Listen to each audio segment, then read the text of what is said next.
Hello guys, तो मैं लेकर आ गई हूँ आप लोगों के लिए एक न्यू चाइनीज ड्रामा। तो ड्रामा के स्टार्टिंग में हम हमारी मेन लीड गू को देखते हैं, जो गू ग्रुप का प्रेसिडेंट है और वो अपनी कंपनी में जा रहा था। तभी एक बंदा भागते हुए आता है और बताता है कि आपकी वाइफ मिल गई है। दूसरी साइड हम उसकी वाइफ बाई को देखते हैं और यही हमारी फीमेल लीड है, जो एक फूड स्टॉल चला रही थी। तभी वो देखती है कि कुछ गाड़ी आ रही है, तो वो जल्दी से अपना स्टॉल बंद करके वहाँ से भाग जाती है। थोड़ी दूर जाने के बाद देखती है कि कोई उसे फॉलो नहीं कर रहा और रिलैक्स हो रही थी कि मैं बहुत दूर आ गई हूँ, अब मुझे कोई नहीं पकड़ सकता। इतने में वहाँ पर हेलीकॉप्टर से कोई आता है और वो कोई और नहीं बल्कि गू ही था। और वो बुके लेकर बाई के पास आता है और कहता है कि मैं तुम्हें घर ले जाने आया हूँ। पर वो उस पर गुस्सा कर रही थी कि तुम ये सब क्या कर रहे हो, अगर तुम ऐसे ही करते रहोगे तो मैं अपना पेनकेक कैसे सेल करूंगी। वो कहता है अच्छा ही तो है, कोई बाय नहीं करेगा, सिर्फ तुम मेरे लिए ही बनाओगी। तो वो गुस्सा करने लगती है कि मैं अभी अभी तो अपना करियर स्टार्ट कर रही थी। इतने में गू को किसी का फोन आता है और वो बात करने के बाद कहता है ग्रैंडमा की पुरानी प्रॉब्लम वापस आ गई है, तो मुझे उनसे मिलने जाना होगा। मेरे जाने के बाद कंपनी को तुम ही हैंडल करोगी। बाई कहती है क्या ये सही रहेगा। तो वो बताता है कि जिंगसन अब्रॉड से वापस आने वाला है, पर वो बिजनेस के बारे में इतना नहीं जानता। उसे छोड़कर मेरी नजरों में तो तुम ही हो। तो वो भी कंपनी हैंडल करने के लिए मान जाती है। दूसरी साइड कंपनी के सुपरवाइजर किन को पता चल गया था कि सीईओ की वाइफ कंपनी आने वाली है। उसके बाद वही अपनी गाड़ी से कंपनी जाती है। वो जैसे ही वहाँ से जा रही थी तभी एक सू नाम की लड़की से टकरा जाती है। तो वो उस पर गुस्सा करने लगती है कि तुम देखकर नहीं चल सकती थी। वही माफी मांगने लगती है कि मैंने ये जानबूझकर नहीं किया, पर वो फिर भी उस पर गुस्सा कर रही थी कि सॉरी बोलने से क्या होगा, मेरा स्कार्फ तो खराब हो गया ना। तो बाई उसे अपना स्कार्फ दे देती है। ये देखकर सू सरप्राइज हो जाती है क्योंकि वो बहुत ही एक्सपेंसिव था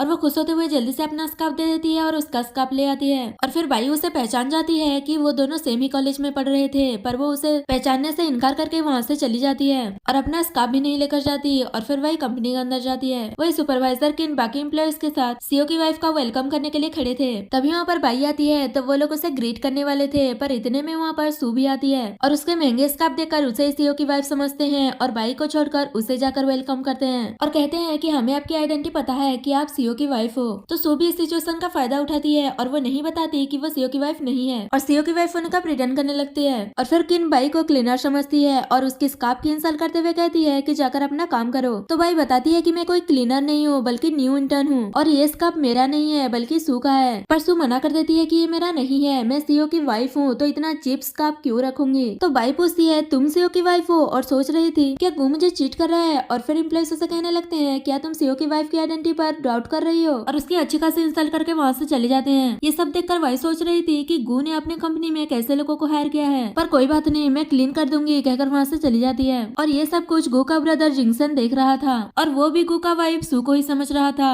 और सोचता है कि ये तो दूसरों को बुली करती है, पता नहीं ब्रदर ने इसके अंदर क्या देख लिया। और वो गू को फोन करके कहता है कि मैं तुम्हारी वाइफ से मिल चुका हूँ और उसकी बुराई करने लगता है कि वो बिल्कुल भी अच्छी नहीं है। पर गू तो बाई को समझ रहा था और कहता है कि तुम अपनी सिस्टर इन लॉ के बारे में ऐसा मत बोलो, उसकी बैड बिहेवियर मेरी वजह से है क्योंकि मैंने ही उसे स्पॉइल किया है। पर वो तो और नहीं सुन सकता था और कहता है मुझे कल की प्रोडक्ट लॉन्च की प्रिपरेशन करनी है। तो गू कहता है वो हमारी कंपनी के लिए बहुत ही इंपॉर्टेंट है, पर मुझे डर है कि मैं टाइम पर वापस नहीं आ पाऊंगा, इसलिए वो अपनी वाइफ को कल की लॉन्च पार्टी में गू ग्रुप को रिप्रेजेंट करने के लिए कह देता है और फोन कट कर देता है। ये सुनकर जिंगसन शॉक्ड हो जाता है कि उस जैसी लड़की हमारे गू ग्रुप को कैसे रिप्रेजेंट कर सकती है, पता नहीं ब्रदर क्या क्या कर रहे हैं। वही क्लीनिंग कर रही थी और फिर किन से कहती है कि मैंने क्लीनिंग कर दी है, क्या अब मैं जा सकती हूँ। वो लोग हाँ कहते हैं। तभी सू जानबूझकर अपने रिंग को बाई के बैग में डाल देती है और फिर बाई जैसे ही अपना बैग लेकर जा रही थी तो सू एक्टिंग करने लगती है कि मेरा रिंग खो गया है और बाई से कहती है कहीं तुमने तो नहीं चुराया। तो वो कहती है ये तुम क्या कह रही हो, मैंने तो तुम्हारा रिंग देखा भी नहीं। तो वो कहती है अगर ऐसी बात है तो अपना बैग ओपन करो, मुझे चेक करना है। बाई गुस्सा कर रही थी कि ये क्या बदतमीजी है। तभी बाकी एम्प्लॉयज भी कहने लगते हैं कि मैडम सही कह रही है, तुम अपना बैग चेक करवाओ और जबरदस्ती उसका बैग लाकर चेक करने लगते हैं। तभी वो रिंग निकलता है तो सू एक्टिंग करने लगती है कि ये रहा मेरा रिंग। रिंग को देखकर किंग कहती है कि ये तो डायमंड रिंग है, मिस्टर गू ने ऑक्शन से 300 मिलियन में ये बया किया था। ऐसा बोलकर खुश हो रहे थे तो सू सोचती है कि कौन सा ऑक्शन, ये तो मैंने स्ट्रीट से खरीदा था, वो भी बहुत ही सस्ती है। फिर भी वो प्रिटेंड करती है कि वो जैसा बोल रहे हैं वैसा ही है, पर बाई को तो समझ आ गया था कि वो फेक है और कहती है कि ये तो बहुत ही सस्ती है। तो सब लोग उस पर ही चिल्लाने लगते हैं कि तुम कितने सेमलेस हो, तुम रिंग को चुराने में कामयाब नहीं हो पाई इसलिए क्लेम कर रही हो कि वो फेक है। सीईओ की वाइफ की चीज से फेक कैसे हो सकती है, अगर ये रिंग फेक है तो हमें रियल वाली दिखाओ। बाई कहता है हाँ मुझे पता है कि रियल वाला कहाँ है और वो उन सबको गू के ऑफिस के बाहर लेकर जाती है और कहती है कि रियल वाला गू के ऑफिस में है। और सू से कहती है तुम तो सीईओ की वाइफ हो तो तुम ये डोर अनलॉक कर सकती हो तो करो। तो एम्प्लॉयज भी कहने लगते हैं कि हाँ डोर ओपन करके दिखा दो और इसे चुप करवा दो और जबरदस्ती उसे स्कैनर के सामने खड़ा कर देते हैं, पर उससे वो डोर ओपन नहीं होता। तो वाई कहती है कि तुम सीईओ की वाइफ हो ही नहीं। तो सू कहती है कि मैं ये डोर ओपन कैसे कर सकती हूँ, ये लॉक खराब है। बाकी एम्प्लॉइज भी उसकी बातों में आ जाते हैं कि हाँ लॉक खराब ही होगा। तो बाई कहती है तुम लोग अभी भी गिव अप नहीं करोगे ना, तो ठीक है देखो कहकर वो स्कैन करके डोर ओपन कर देती है। ये देखकर सब लोग शॉक्ड हो जाते हैं, यहाँ तक कि सू भी। पर तभी अंदर से जिंगसन बाहर आता है और पूछता है कि तुम सब लोग यहाँ क्या कर रहे हो। उसे देखकर सब लोग गू समझ रहे थे और सू भी डर रही थी कि गू तो बिजनेस ट्रिप पर गया था, इतनी जल्दी कैसे आ गया। पर बाई क्लियर करती है कि ये गू नहीं है, तो वो कहता है कि हाँ मैं गू नहीं हूँ, मैं उसका ब्रदर हूँ। और तभी सू को लगता है कि बाई ने डोर ओपन नहीं किया बल्कि जिंगशन ने अंदर से डोर अनलॉक किया होगा। ये बस एक कोइंसिडेंट है। जिंगशन पूछता है कि तुम सब लोग यहाँ क्या कर रहे हो, तो किन बताने लगती है कि उस लड़की ने सीओ की वाइफ की रिंग चुराने की कोशिश कर रही थी और जब वो ऐसा नहीं कर पाई तो वो बोल रही है कि इसकी रिंग फेक है। जिंगशन कहता है सीओ की वाइफ। ये सुनकर सू डर रही थी और वो सोच रहा था कि मेरे ब्रदर का टेस्ट बहुत ही खराब है। और उसे देखकर सू को पता चल जाता है कि उसने सीओ की वाइफ को नहीं देखा और वो फिर से प्रिटेंड करने लगती है कि वो गू की वाइफ है। तो वो उस पर डाउट करने लगता है कि तुम सच में सीओ की वाइफ हो या झूठ बोल रही हो। वैसे भी मुझे ऐसा नहीं लगता कि इस लड़की ने तुम्हारी चीज चुराई है, बल्कि मुझे ऐसा लगता है कि तुमने इससे कुछ चुराया है। तो वो गुस्सा करने लगती है कि हम एक फैमिली है, तो फिर तुम आउटसाइडर का साथ क्यों दे रहे हो। जिंगसन कहता है कौन सी फैमिली, तुम्हारा कोई राइट नहीं है गो फैमिली में घुसने का। ये सब देखकर वही सोच रही थी कि ब्रदर थोड़ा इंटरेस्टिंग तो है। और फिर वो सू को स्पीच की फाइल देते हुए बताता है ब्रदर ने कहा है कि कल की प्रेस कॉन्फ्रेंस में तुम ही गो ग्रुप को रिप्रेजेंट करोगी और वहाँ तुम्हें ये स्पीच देना है। और जाते जाते उसे ये बताता है कि ब्रदर ने डिजाइनर केविन को तुम्हारे लिए कल की कॉन्फ्रेंस में पहनने के लिए एक ड्रेस डिजाइन करवाया है, तो टाइम से जाकर रिसीव कर लेना कहकर वो चला जाता है। ये सुनकर तो सू के साथ साथ सब लोग खुश हो रहे थे और कहते हैं कि वो तो बहुत ही फेमस डिजाइनर है और वहाँ की ड्रेसेस तो बहुत अच्छी होती है, तो क्या तुम हमें भी अपने साथ लेकर जाओगे, हम थोड़ा देख लेंगे। तो वो थोड़ा शो अप करते हुए मान जाती है। ये सब देखकर वाई उसे सबक सिखाने का सोचती है और फिर वो गू को फोन करके पूछती है क्या तुमने डिजाइनर केविन से मेरे लिए एक ड्रेस डिजाइन करवाया था। वो हाँ कहता है। तो वो कहने लगती है कि तुम पहले से उसका पेमेंट मत करना, मैं खुद करूंगी। वो पूछता भी है कि ऐसा क्यों, पर वो कुछ नहीं बताती। नेक्स्ट सीन में सब लोग डिजाइनर केविन के शोरूम में जाते हैं और वहाँ पर बहुत सारे डिजाइनर ड्रेसेस देखकर सब लोग खुश हो रहे थे कि ये तो मिलियंस में होगा। और सू भी शो अप करने में लगी थी और बाई सोचने लगती है कि ये सारे ड्रेसेस तो वही है जिसे मैंने चूज नहीं किया था। अभी वहाँ पर केबिन आता है और वो बाई को मैडम कहकर बुला रहा था। तो किन कहती है कि आपको कोई गलतफहमी हुई है, रियल मैडम ये है, वो तो मैडम कहलवाने के लायक ही नहीं है। तो वो सू से माफी मांगता है कि मुझे पहचानने में गलती हो गई और वो तो एक्टिंग करे जा रही थी। ये देखकर बाई सोचती है कि तुम बहुत अच्छा एक्टिंग करती हो और मेरी एक्टिंग तुमसे बहुत बेटर है। और सू से कहती है पहले जाकर अपना ड्रेस ट्राई कर लो और देख लो कि तुम्हें फिट आती है कि नहीं, इससे पता चल जाएगा कि तुम रियल हो कि फेक। तो एम्प्लॉइज उस पर गुस्सा करने लगते हैं कि ये तुम क्या कर रही हो, ये रियल है। उसके बाद सू ड्रेस ट्राई करने जाती है पर उसे फिट नहीं आता। ये देखकर एम्प्लॉइज बातें करने लगते हैं कि सच में ये फेक तो नहीं, इसलिए इसे ड्रेस नहीं फिट आ रहा। तभी सू आकर उन पर चिल्लाती है कि ये तुम कैसी बातें कर रहे हो, मैंने इन दिनों बहुत ज्यादा खाना खा लिया था इसलिए मेरा थोड़ा वेट बढ़ गया है जिससे ये ड्रेस फिट नहीं आ रही है। और केविन पर भी चिल्लाती है कि तुमने ये कैसा ड्रेस बनवाया है और उसे वो ड्रेस ऑल्टर करने के लिए कहती है। तभी उस ड्रेस को लाया जाता है। उसे देखकर तो सब लोग शॉक्ड हो जाते हैं कि कितना प्यारा ड्रेस है। बाई भी ड्रेस को देखकर सोचने लगती है कि गू ने मेरे लिए बहुत अच्छा ड्रेस सिलेक्ट किया है, ये तो बहुत एलिगेंट लग रहा है। तभी एम्प्लॉय से उसे कहती है कि अगर तुमने ये ड्रेस प्रेस कॉन्फ्रेंस में पहना तो तुम तो बहुत ब्यूटीफुल लगोगी। तो वो केविन को जल्द से जल्द इस ड्रेस को ऑल्टर करवाने के लिए कहती है। तो मना करते हुए कहता है कि कल प्रेस कॉन्फ्रेंस है और कल तक ये ड्रेस रेडी नहीं हो सकता। पर वो उस पर चिल्लाती है कि कल तक मुझे ये ड्रेस किसी भी तरह चाहिए, तो उसे मानना ही पड़ता है। तो एम्प्लॉइज वहाँ की ड्रेसेस को देखकर कहने लगते हैं कि यहाँ तो मिलियंस की ड्रेस है। तो सू शो अप करते हुए उन लोगों को अपने लिए भी एक एक ड्रेस लेने के लिए कहती है और सोचती है कि मुझे इस सब का पैसा तो देना ही नहीं पड़ेगा क्योंकि मैं सीओ की वाइफ जो हूँ। एम्प्लॉइज खुश होते हुए अपने लिए एक एक ड्रेस चूज करके पहनकर आ जाती है। तभी बाई कहती है यहाँ के सबसे चीपेस्ट ड्रेस भी मिलियन से स्टार्ट होता है, तो क्या तुम इतना सब कुछ अफोर्ड कर पाओगी। तो एम्प्लॉइज कहते हैं कि इतना तो मैडम के लिए कुछ भी नहीं है। सू भी कहने लगती है तुम ये सब कुछ इसलिए बोल रही हो ना क्योंकि मैंने तुम्हारे लिए एक ड्रेस बाय नहीं कर दिया और शायद तुम भूल रही हो कि मैं सीओ की वाइफ हूँ, मेरे हस्बैंड ने पहले ही पेमेंट कर दिया होगा। तभी केविन बताता है कि सर ने आज का पेमेंट नहीं किया, आपको आज का पेमेंट खुद ही करना पड़ेगा और बताता है कि टोटल 19 मिलियन हुआ, तो बताइए आप कैसे पेमेंट करना चाहेंगी। ये सुनकर तो सू शॉक्ड हो जाती है कि मैं इतना पैसा कहाँ से लेकर आऊंगी। तभी बाई स्माइल करते हुए कहती है क्या हुआ, तुम इतना अफोर्ड नहीं कर पाओगी क्या। पर एम्प्लॉय सू का सपोर्ट करते हैं कि वो सीओ की वाइफ है, इतना तो उसके लिए कुछ भी नहीं होगा। तो सू को पेमेंट करने के लिए अपना कार्ड देना ही पड़ता है, पर उसके कार्ड में सिर्फ 2000 ही था, तो पेमेंट नहीं हो पाता। तो एम्प्लॉयज कहने लगते हैं कि तुम्हारा मशीन ही खराब होगा। तो सू भी ऐसा ही करने लगती है, जबकि उसे पता है कि उसके कार्ड में इतना पैसा नहीं है। तो वो लोग और 2-3 मशीन में ट्राई करके देखते हैं, फिर भी पेमेंट नहीं होता। तो सू कहती है कि हो सकता है कि आज के मेरे कार्ड का लिमिटेशन खत्म हो गया होगा। तभी केविन कहता है अगर आप लोग पेमेंट नहीं कर सकते तो आप लोगों को ड्रेस वापस करना होगा और उसके ड्रेस ऑर्डर करने का ऑर्डर भी कैंसिल कर देता है। ये सुनकर सब लोग शॉक्ड हो जाते हैं और एम्प्लॉयज तो ड्रेस वापस देना ही नहीं चाहती थी और बाई ये सब कुछ देखकर मजे ले रही थी।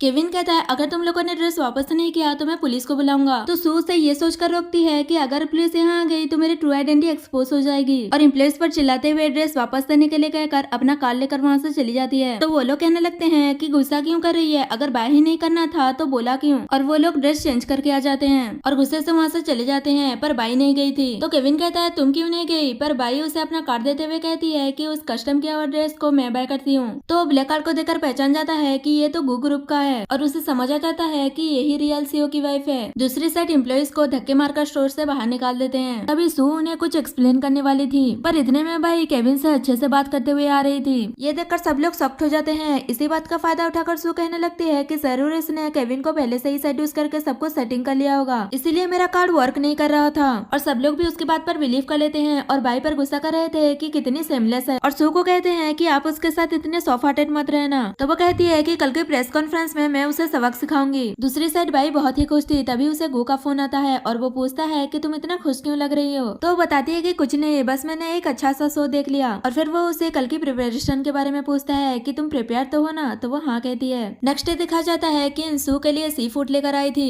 और उसे खाने के लिए देती है। तो वो थोड़ा टेस्ट करने के बाद कहती है कि इसका टेस्ट बिल्कुल भी अच्छा नहीं है, ये तुम कैसा खाना लेकर आई हो। तो वो कहने लगती है कि ये मैं नहीं बल्कि बाई लेकर आई है। उनकी ये सब बातें हो ही रही थी कि तभी वहाँ पर जिंक्शन आता है और सू से पूछता है कि तुम्हारी प्रिपरेशन कैसे चल रही है। ये प्रेस कॉन्फ्रेंस गू ग्रुप के लिए बहुत ही इंपॉर्टेंट है, तो तुमने स्पीच वगैरह सब कुछ प्रिपेयर कर लिया है ना। तभी किन कहती है कि ऐसा कैसे हो सकता है कि मैडम इसमें कैपेबल नहीं होंगी। तो सू भी कहती है कि हाँ मैंने सब कुछ प्रिपेयर कर लिया है। और उसके जाने के बाद वो जल्दी से स्पीच की फाइल वगैरह देखने लगती है, पर उसमें इंग्लिश में लिखा हुआ था। ये देखकर वो डरने लगती है कि अब तो मैं फंस गई और फिर बहाना बनाने लगती है कि मेरा पेट दुख रहा है। और सबके पूछने पर बताती है कि तुम लोग जो खाना लेकर आए थे वो सी फूड था और मुझे सी फूड से एलर्जी है। ये सुनकर वो लोग घबरा जाते हैं और बाई को बुलाकर उसे डांटने लगते हैं कि तुमने ये क्या किया, सी फूड से सू को एलर्जी है और तुम उसके लिए सी फूड लेकर आई। तो वो कहने लगती है पर मुझे तो नहीं लगता कि वो बीमार है। तभी सू थोड़ा और एक्टिंग करने लगती है बीमार होने की। ये देखकर सब लोग बातें करने लगते हैं, ऐसे में तो ये स्टेज पर नहीं जा सकती और ये प्रेस कॉन्फ्रेंस गू ग्रुप के लिए बहुत ही इंपॉर्टेंट है, अगर ये स्टेज पर नहीं गई तो हम सब तो गए। तो सू कहती है कि ये सब कुछ बाई की वजह से हुआ है, तो उसे स्टेज पर जाना चाहिए। और सब लोग भी उसकी बात मान जाते हैं और बाई को कहने लगते हैं कि ये सब कुछ तुम्हारी वजह से हुआ है, तो मैडम की जगह पर तुम स्टेज पर जाओगी। तो बाई इजीली मान जाती है और फिर सू उसे स्पीच फाइल देती है और सोचती है कि इस बार तो तुम गई, गू ग्रुप जरूर तुम्हें फायर कर देगा। वही बाई केविन को फोन करके अपना ड्रेस मंगवा लेती है। तो थोड़ी देर बाद केविन ड्रेस लेकर वहाँ पहुँच जाता है और फिर बाई प्रेस कॉन्फ्रेंस के लिए ड्रेस पहनकर रेडी हो जाती है। रेडी होने के बाद वो इतनी ब्यूटीफुल लग रही थी कि केविन भी उसकी तारीफ करता है। वही प्रेस कॉन्फ्रेंस स्टार्ट होने में थोड़ा लेट हो गया था, तो सब लोग बातें करने लगते हैं कि इतना लेट क्यों हो रहा है। तो जिंक्शन सू से कहता है कि तुम यहाँ बैठे बैठे क्या कर रही हो, जाकर स्टेज पर अपना स्पीच दो।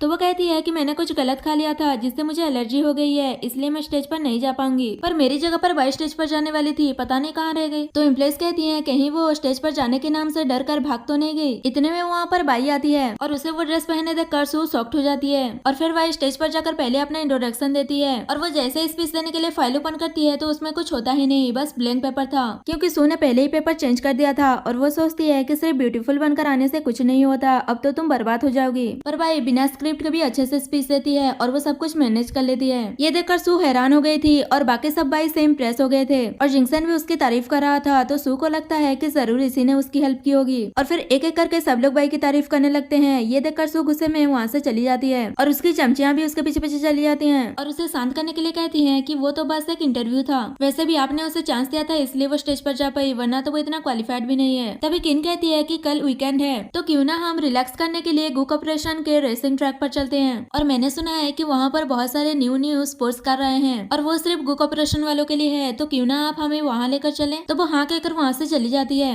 और फिर घर जाने के बाद वो एक सर्वेंट से पूछती है कि डैड कहाँ है। तो वो बताती है कि तुम्हारे डैड गू ऑपरेशन के रेसिंग ट्रैक पर गए हैं, वहाँ पर उनका मेंटेनेंस का ड्यूटी लगा है, इसलिए वो आज रात वापस नहीं आएंगे। ये सुनकर सू सोचती है कि वहाँ पर मेंटेनेंस का काम हो रहा है, इसका मतलब वहाँ पर कोई नहीं होगा, तो कल मैं वहाँ सबको लेकर जा सकती हूँ कहकर खुश हो रही थी। दूसरी साइड बाई गू से बात कर रही थी और ग्रैंडमा के तबियत के बारे में पूछ रही थी। तो वो बताता है कि वो अभी ठीक है और कहता है कि कुछ ही दिन में हमारा वेडिंग एनिवर्सरी आने वाला है, तो मैंने तुम्हारे लिए एक स्पेशल गिफ्ट अरेंज किया है, तो कल याद करके चेक करने चले जाना। पर बाई गैस कर लेती है कि मैंने जो सुपर कार देखा था, क्या तुमने वही गिफ्ट प्रिपेयर किया है। वो हाँ कहता है तो वो खुश हो रही थी। नेक्स्ट डे सू सभी को वहाँ पर लेकर चली गई थी, तो सब लोग वहाँ के महंगे महंगे कार्स को देखकर खुश हो रहे थे और सू से पूछते हैं कि इसमें से तुम्हारा कार कौन सा है। तो वहाँ के मैकेनिक से पूछती है कि तुमने मेरा कार कहाँ पार्क किया है। जो सू के डैड है और वो भी उसके साथ प्रिटेंड कर रहे थे और कहते हैं कि वो अंदर है और फिर कहते हैं कि वो मिस्टर गू का है जो अपनी वाइफ को गिफ्ट देने के लिए प्रिपेयर किया है, अगर वो डैमेज हो गया तो वो हमें छोड़ेंगे नहीं, इसलिए तुम कुछ और चूज कर लो। तभी किन कहती है कि क्या हुआ, आप लोग क्या बातें कर रहे हैं। तो सू कहती है कि मैकेनिक तुम मेरा टाइम वेस्ट वेस्ट कर रहे हो, जल्दी चलो और मेरा कार दिखाओ। और फिर जैसे ही वो लोग अंदर जाते हैं तो उस कार को कवर किया गया था। तो सू अपने डैड से उस कवर को हटाने के लिए कहती है। तभी वहाँ पर बाई मना करते हुए आ जाती है। सब लोग उसे देखकर शॉक्ड हो जाते हैं और कहते हैं कि तुम यहाँ कैसे आई। बाई कहती है ये मेरा प्लेस है, तो जब चाहूँ मैं यहाँ आ सकती हूँ। और वो कार के पास जा रही थी तो सब लोग उसे डांटते हैं कि तुम्हारी हिम्मत कैसे हुई मैडम की कार को टच करने की, अगर तुमने उसे डैमेज कर दिया तो तुम उसे अफोर्ड भी नहीं कर पाओगी। तो वो कहती है अगर ये कार सच में उसकी होती तो उसे पता होता कि अभी अभी इस कार में पिंक कलर पेंट किया गया है और ये एक ऐसा पेंट है जिसे पेंट करने के बाद 3 दिन तक इस पर लाइट नहीं पड़ना चाहिए वरना ये डिस्कलर हो जाएगा। तो एम्प्लॉइज उससे पूछते हैं क्या सच में इसमें अभी अभी पेंट किया गया है। तो मना करते हुए कहती है कि ये मेरा कार है और मुझे पता है कि इसमें कोई पिंक कलर वगैरह पेंट नहीं किया गया है। तभी किन पहले तो बाई पर चिल्लाती है कि सुन लिया तुमने मैडम ने क्या कहा। और फिर सू से कहती है कि आप जाकर कवर हटा दीजिए, हमें भी देखना है कि वो कौन सा कार है। तो वो जा रही थी पर बाई कहती है कि इसमें पेंट का खर्चा 2 मिलियन का हुआ है, क्या अभी भी तुम इसका कवर हटाना चाहती हो। तो वो कहती है ये मेरा कार है और मैं जो चाहे वो कर सकती हूँ, कहकर वो कवर हटा देती है। तभी सब लोग गाड़ी को देखकर खुश हो रहे थे।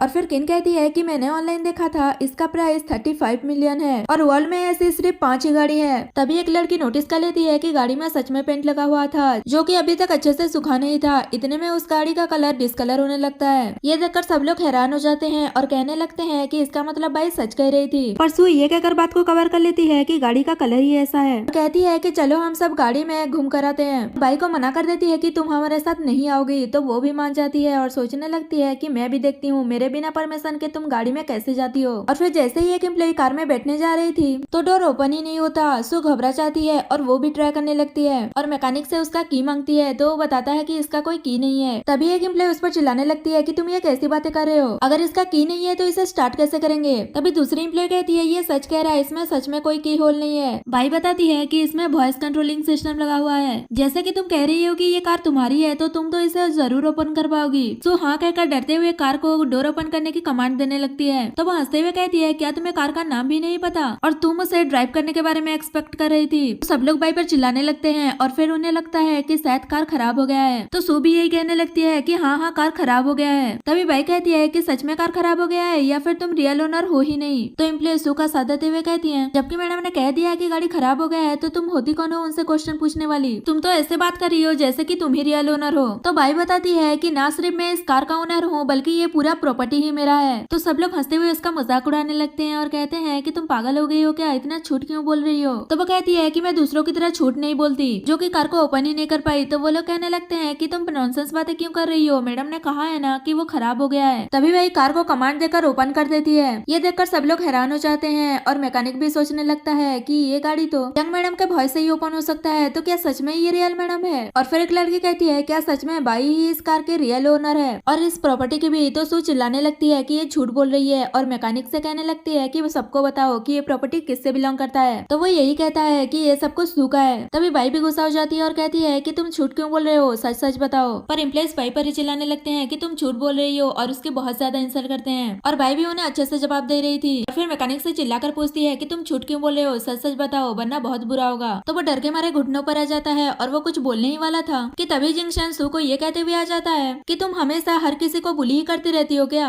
और फिर उस मैकेनिक को वहाँ से जाने के लिए कहता है और फिर बताता है कि ब्रदर ने मुझे तुम्हें एक गिफ्ट डिलीवर करने के लिए कहा था पर तुमने तो पहले ही रिसीव कर लिया है। और उसे देखकर मन में सोच रहा था कि पता नहीं ब्रदर को क्या हो गया है, उन्होंने इतनी बैड वुमेन को चूज तो किया है और मुझे जबरदस्ती यहाँ गिफ्ट डिलीवर करने के लिए भेज दिया। तो भी उसे देखकर डर रही थी कि कहीं मैं एक्सपोज न हो जाऊँ और एक्सक्यूज बनाकर वहाँ से जल्दी से जाने लगती है। पर किन रोकती है और कहती है कि अभी तो हमें फन करना था। तो वो उस पर गुस्सा करने लगती है कि ठीक है तुम खुद ही यहाँ एंजॉय करो, मैं जा रही हूँ कहकर वहाँ से चली जाती है। तो सब लोग उसके पीछे पीछे चले जाते हैं और फिर जिंगसन बाई से बात करने की कोशिश कर रहा था और उसके क्लोज हो रहा था पर वो पीछे हट जाती है और ये एक्सक्यूज बना कर कि मैं अपने रूम का डोर लॉक ही नहीं किया, मुझे जाना पड़ेगा कहकर वहाँ से चली जाती है। दूसरी साइड सब लोग जा रहे थे तो किंसू से पूछती है कि आप रियल सीओ की वाइफ हो तो हमेशा सेकंड हैंड मास्टर हमेशा आपसे रूट क्यों रहते हैं। दूसरी लड़की पूछती है कि बाई ने उस कार को ओपन कैसे कर लिया। तो सू झूठ बोल देती है कि बाई और जिंगसन के बीच अफेयर चल रहा है। ये सुनकर सब लोग शॉक्ड हो जाते हैं और कहते हैं पर उसकी प्रोफाइल में तो मेरिट लिखा है, वो मेरिट होते हुए ऐसा कैसे कर सकती है। और फिर सब लोग उसे भला बुरा कहने लगते हैं और एक लड़की तो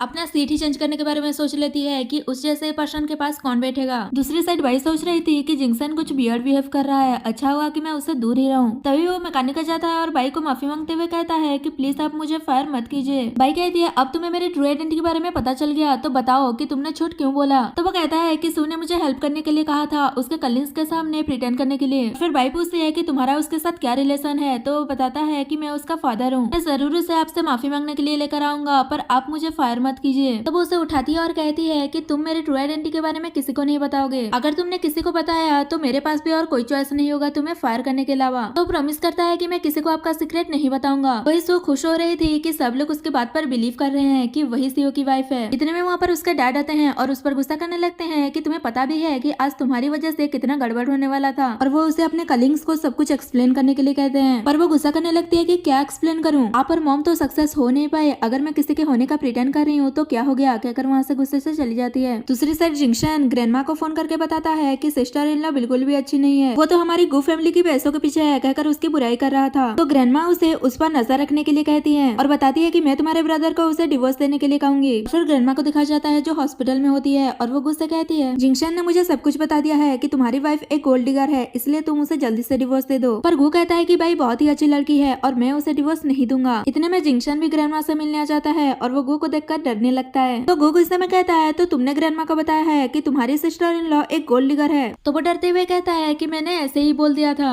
और उससे बचने के लिए ग्रैंडमा से कहता है पहले मुझसे मिस्टेक हो गया था, अब सिस्टर इन लॉ के साथ थोड़ा सा टाइम स्पेंड करने के बाद पता चला कि वो इतनी भी बुरी नहीं है। गू भी ग्रैंडमा से कहता है कि इससे शायद कुछ मिस्टेक हो गया है, और वो 3 दिन के बाद होने वाले गू ग्रुप के ऑक्शन में ग्रैंडमा को एक बार उसकी वाइफ से मिलने के लिए कहता है। भले ही वो उसे पसंद न करे तो ग्रैंडमा मान जाती है। उसके बाद दोनों ब्रदर्स बाहर आते हैं और फिर गू कहता है क्या तुम मरना चाहते थे, इसलिए तुमने ग्रैंडमा को अपने सिस्टर इन लॉ के बारे में ये सब कुछ कहा। तो वो कहता है पता नहीं उस वुमेन ने आपको कौन सा लव पॉइजन दे दिया है जिससे आप ग्रैंडमा की बात भी नहीं सुन रहे। गू कहता है तुम अपने काम से काम रखो, अगर तुमने मेरे पीठ पीछे गसिप करने की कोशिश की तो मैं तुम्हें गू फैमिली से बाहर निकाल दूंगा। तो जिंगशन कहता है मैंने अभी अभी आपकी हेल्प की और आप मुझे एटीट्यूड दिखा रहे हैं। तो वो पूछता है कि बताओ तुम्हें क्या चाहिए। वो कहता है मुझे भी हेल्प चाहिए और बताता है कि मैं आपकी वाइफ के कलिंग में इंटरेस्टेड हूँ। मैंने उसे अप्रोच करने की कोशिश किया था पर वो मुझे भाव ही नहीं देती। गू कहता है पहली बार तुम्हें किसी वुमेन ने भाव ही नहीं दिया। वो कहता है हाँ क्योंकि वो डिफरेंट है। पर गू हेल्प करने के लिए मना करते हुए कहता है कि पता नहीं तुम्हारी कितनी सारी गर्लफ्रेंड रह चुकी हैं, पर तुम जो कुछ भी करते हो बाहर करो, इससे मुझे कोई प्रॉब्लम नहीं है, पर तुम मेरे कंपनी के एम्प्लॉयज के साथ मैसअप मत होना, कहकर जाने लगता है। और वो बेचारा कहता रह जाता है कि इस बार मैं सीरियस हूँ। नेक्स्ट डे ऑफिस में बाई को सब लोग बुली करने के बारे में सोच रहे थे, तो एक एम्प्लॉय कहती है कि ये कुछ ज्यादा तो नहीं हो जाएगा ना, पर वो उसकी बात नहीं सुनते और बाई को बुली करते हुए कहते हैं पता नहीं तुम जैसे मैरिड वुमेन यहाँ क्या कर रही है जो दूसरे मैन को फूल बनाती है। ये सुनकर बाई पूछती है कि ये तुम क्या कह रही हो। तभी सू कहती है अब रिटर्न करने की जरूरत नहीं है, मैंने पहले ही सबको बता दिया है कि तुम्हारे और सेकंड यंग मास्टर के बीच में क्या चल रहा है। बाई कहती है इसने कहा और तुम लोगों ने बिलीव कर लिया। तो किन कहती है उनके पास कोई रीजन नहीं है तुम्हारे खिलाफ रूमर्स फैलाने की, तो जरूर हम उनकी बात पर बिलीव करेंगे, और उसे क्रिटिसाइज करने लगते हैं कि मेरिट होने के बावजूद भी वो ये सब कुछ करती है। तभी बाई को गुस्सा आ जाता है और वो सू को ये कहकर सबक सिखाने लगती है कि तुम्ही ने ये रूमर्स फैलाया है ना, तो मैं तुम्हारे मुंह को साफ कर देती हूँ। और सब लोग उसे रुकने के लिए कह रहे थे।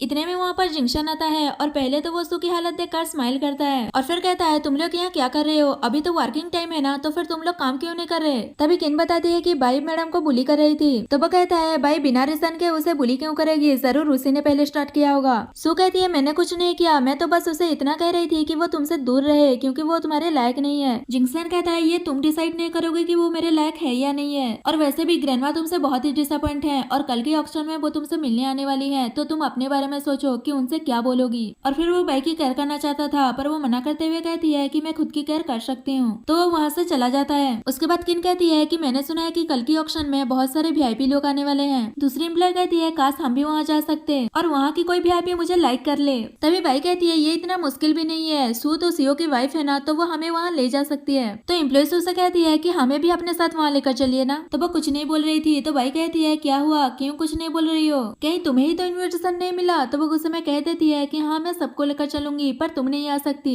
उसके बाद वो मेट से मिलने जाती है और कहती है कि मैंने जो तुमसे कहा था लाने के लिए क्या वो लाई हो। तो वो उसे ऑक्शन पार्टी का इन्विटेशन कार्ड देती है। असल में सू ने उसे इन्विटेशन कार्ड लाने के लिए कहा था, इसलिए वो गू फैमिली से चुरा कर लेकर आई है और उसे समझाती है कि वहाँ पर बहुत ही रिच और वीआईपी लोग जाते हैं, हम जैसे लोग वहाँ नहीं जाते हैं, तुम वहाँ कंफर्टेबल नहीं होगी। पर वो कहती है कि मैंने तुम्हें बस कार्ड लाने के लिए कहा था, ये सब कुछ कहने के लिए नहीं। फिर भी वो उसे समझा रही थी कि कुछ इलीगल और गलत काम मत करना, पर वो वहाँ से चली जाती है। नेक्स्ट डे ऑक्शन में दिखाया जाता है सू सबके साथ ऑक्शन पार्टी में पहुंच जाती है और वहाँ पर बाई को देखकर गुस्से में उससे जाकर पूछती है कि तुम यहाँ क्या कर रही हो, यहाँ पर बहुत ही पावरफुल बाहर रिच लोग आते हैं, तुम्हारी तरह नहीं किसी को सेड्यूस करके, और वो लोग उसे जाने के लिए कह रहे थे। तो वो कहती है तुम लोग चाहते हो कि मैं यहाँ से चली जाऊँ, पर किसी ने मुझे पर्सनली बेक किया है यहाँ आने के लिए। ये सुनकर सब लोग उसकी मजाक उड़ाने लगते हैं कि सब लोग यहाँ आने के लिए डेस्परेट होते हैं, ऐसे में तुम जैसे एक मामूली सी इंटर्न को यहाँ आने के लिए कौन ही बेक करेगा। तो वो बताती है कि गू ग्रुप के सीईओ ने मुझे यहाँ आने के लिए बेक किया है। ये सुनते ही वो लोग हंसने लगते हैं और सू कहती है कि तुम तो बहुत अच्छा प्रिटेंड करती हो कि गू ने तुम्हें यहाँ आने के लिए बेक किया है, अब तो तुम ये भी कहोगी कि वो तुम्हें बहुत प्यार करता है। भाई कुछ कहती इससे पहले जिंक्शन वहाँ आ जाता है और कहता है कि वो सही कह रही है, मैं उसे लाइक करता हूँ। ये सुनकर तो सबके साथ साथ भाई भी शॉक्ड हो जाती है और कहती है शायद तुम्हें कुछ मिसअंडरस्टैंडिंग हो गई है, कहकर वो एक्सप्लेन करने ही वाली थी कि तभी वहाँ पर ऑक्शन स्टार्ट हो जाता है। तभी जिंक्शन भाई से कहता है कि अभी ऑक्शन स्टार्ट होने ही वाला है और मुझे नहीं लगता कि तुम इन लोगों के साथ बैठोगी, और वो कुछ कहता इससे पहले ही भाई मना करते हुए कहती है मैं अपने आप बैठ जाऊंगी, आप अपनी सीट पर जाकर बैठ जाइए, पर वो भी बहाना करके उसके साइड में ही बैठ जाता है। तो भाई सोचने लगती है कि पता नहीं इस बंदे को क्या हो गया है। ये सब देखकर किन कह रही थी कि पता नहीं इस भाई ने सेकंड यंग मास्टर को कौन सा लव पसंद दे दिया है। तभी सू कहती है मैं इस बात को ऐसे ही नहीं जाने दूंगी और अपने ब्रदर इन लॉ को ये सब फेस नहीं करने दूंगी, बाद में मैं अपने हस्बैंड को यहाँ जो कुछ भी हुआ सब कुछ बता दूंगी। ये सुनकर सब लोग खुश हो जाते हैं कि हाँ आप ऐसा ही कीजिएगा, और फिर भाई सेकंड यंग मास्टर को सेड्यूस नहीं कर पाएगी और फिर सब लोग एक साथ बैठ जाते हैं। तो एक एम्प्लॉय से कहने लगती है आपके स्टेटस के हिसाब से तो आपको वीआईपी सेक्शन में बैठना चाहिए, आप वहाँ क्यों नहीं जा रही हैं? तो वो कहती है मैं तुम लोगों को कंपनी देने के लिए तुम लोगों के साथ बैठी हूँ। ये सुनकर किन खुश हो जाती है कि मैडम हमारे साथ कितनी अच्छी हैं। तभी ऑक्शन स्टार्ट होता है और वहाँ पर बहुत सारी एक्सपेंसिव चीजें लाई जा रही थी। तभी एक एम्प्लॉय ब्रेसलेट को देखकर सू से कहती है कि ये आप पर बहुत सूट करेगा,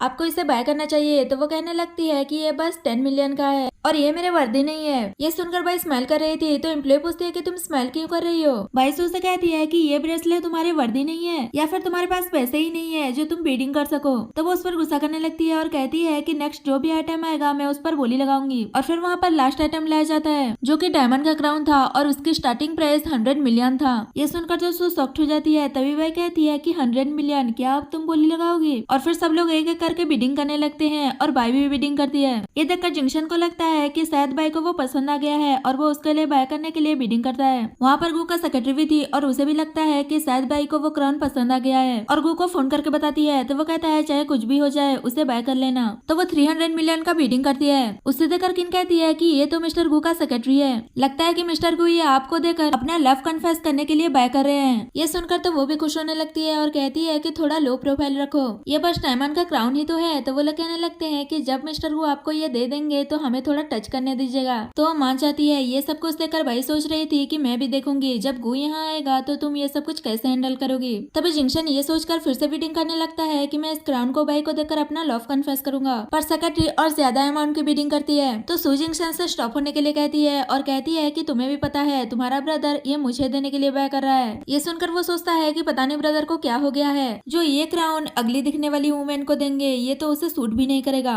और फिर फाइनली गो बिडिंग जीत जाता है। तभी सू को किसी का फोन आता है और वो कहता है कि अपना कार यहाँ से हटाओ, यहाँ कुछ प्रॉब्लम हो रहा है। तो एम्प्लॉइज कहते हैं कि आप यहाँ पर रुकिए, हम उस मैटर को संभाल लेंगे, कहकर वहाँ से चले जाते हैं। इतने में गो वहाँ पर आता है तो जिंक्शन से जाकर कहता है कि आपने इसे बाय क्यों कर लिया, इसे मुझे बाय करके उसे देना था जिसे मैं लाइक करता हूँ। तो वो कहता है कि मैंने पहले ही तुमसे कहा था कि तुम मेरे एम्प्लॉइज के साथ मैसअप मत होना। जिंक्शन कहता है मैं इस बार सीरियस हूँ, मैं सच में बाय को लाइक करता हूँ। ये सुनकर गो हैरान होकर पूछता है कि तुम किसे लाइक करते हो। तो बताने लगता है कि वो बाय को लाइक करता है और वो बहुत ही डिफरेंट है। तो गो भी तारीफ करने लगता है कि हाँ वो बहुत ही डिफरेंट है। जिंक्शन पूछता है तो क्या आप वो क्राउन मुझे दोगे, पर वो मना करते हुए कहता है कि अगर तुम ये क्राउन उसे दोगे तो उसे अच्छा नहीं लगेगा। और वो क्राउन लेकर जा रहा था तो सू को लगता है शायद सब लोग सच कह रहे थे कि मिस्टर गू मुझसे सीक्रेटली प्यार करते हैं और वो क्राउन मुझे ही देंगे, अब मैं सच में मिसेस गू बन जाऊंगी, कहकर वो खड़ी होती है। पर गू तो भाई के पास जाकर क्राउन देते हुए कहता है कि ये मेरी वाइफ के लिए है। ये सुनकर सब लोग बातें करने लगते हैं। तो फिर सू कौन है, क्या मिस्टर गू के 2 वाइफ हैं? तभी सू गू से कहती है कि भाई आपकी वाइफ कैसे हो सकती है, शायद आपको कुछ मिस्टेक हुआ है। तो वो कहता है कि तुम हो कौन और तुम्हारी हिम्मत कैसे हुई मेरी वाइफ पर क्वेश्चन करने की। तभी भाई बताती है कि वो उसे इसलिए एक्सपोज नहीं कर रही थी क्योंकि वो देखना चाहती थी कि वो कब तक एक्टिंग करने वाली है। और फिर वो सबके सामने अनाउंस करता है कि उसकी एक ही वाइफ है और वो बाई है।